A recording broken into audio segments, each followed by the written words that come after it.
चरगाव का जो रूल होता है, ए टी के साथ पेयरिंग करता है, जी सी के साथ पेयरिंग करता है, इसको हम लोग ऐसे भी समझते हैं कि प्यूरिन पायरुविडिन के साथ पेयरिंग करता है।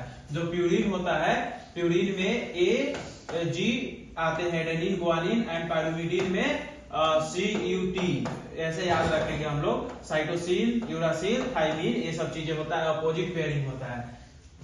और हम लोग डिटेल में अगले क्लास में देखेंगे इसका प्यूरिन पायरुविडिन का स्ट्रक्चर क्या होता है, ठीक है।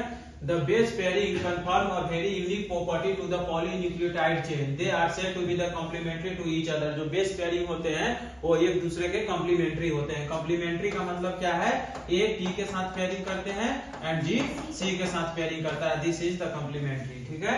Therefore if the sequence of base in one strand is known, इसका ये चीज ये बता रहा है कि अगर जैसे एक स्टैंड है, ठीक है, तो एक स्टैंड का अगर सीक्वेंस आपको पता है, जैसे कि ये डीएनए का एक स्टैंड है, एडेनिन है, ग्वानिन है, साइटोसिन है, अगर एक स्टैंड आपको पता है तो आप दूसरा स्टैंड भी पता कर लीजिएगा कॉम्प्लीमेंट्री बेस के अकॉर्डिंग, क्योंकि हमें पता है ए के साथ कौन पेयर करता है, टी, जी के साथ कौन सी पेयरिंग होता है, सी, और सी के साथ, साइटोसिन के साथ जी। तो हमें अगर एक स्टैंड का बेस पेयरिंग पता है तो दूसरा हम प्रेडिकेट कर पा रहे हैं।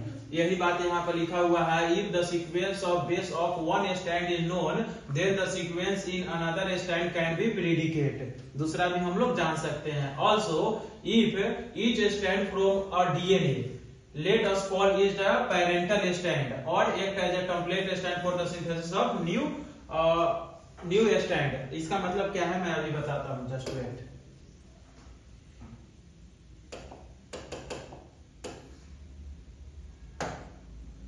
इधर देखो क्या है कि देखो एक डीएनए है, ठीक है, तो ये डीएनए होता है, तो डीएनए में आप देखो कि एक स्टैंड है ए सी जी टी सी, कुछ भी एक कंप्लीट में डीएनए बताता हूं। यहाँ देखो, तो यहाँ पता है, उल्टा हम करके बना लेंगे complementary,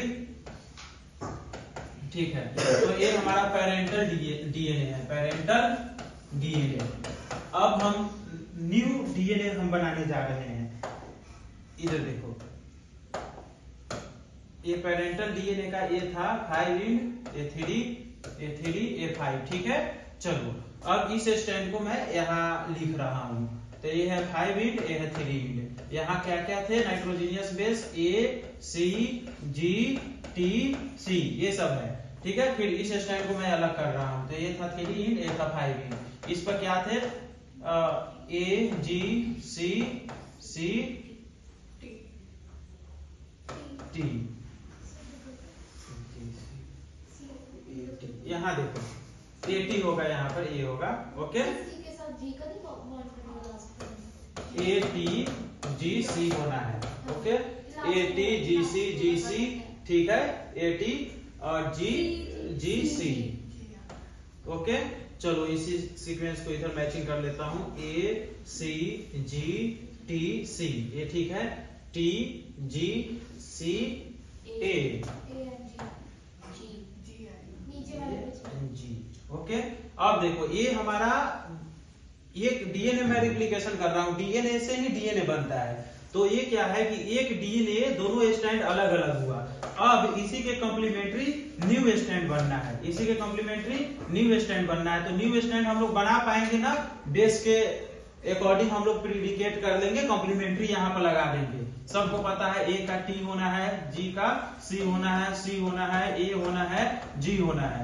in the same way यहाँ भी हम लोग बना पाएंगे, है ना, A T C G T C. हम ये बता रहे हैं कि ये जो पेरेंटल है, ठीक है, इसी को कॉपी करके हम नया न्यू स्टैंड बनाए हैं, इट इज पेरेंटल। ये वाला स्टैंड है, पेरेंटल है, ये पेरेंटल है, इसी को टेम्पलेट स्टैंड कहते हैं, टेम्पलेट स्टैंड। इसी को कॉपी करके न्यू हम लोग बनाए हैं। तो टेम्पलेट स्टैंड जिसके रेफरेंस में हम नया स्टैंड क्रिएट कर रहे हैं, that is called template stand या पेरेंटल। पेरेंटल को ही टेम्पलेट कहते हैं, ठीक है। तो हम टेम्पलेट स्टैंड को अकॉर्डिंग बेस पेयरिंग सीक्वेंसिंग करके हम नया sequence of DNA can be predicate, ठीक है। चलो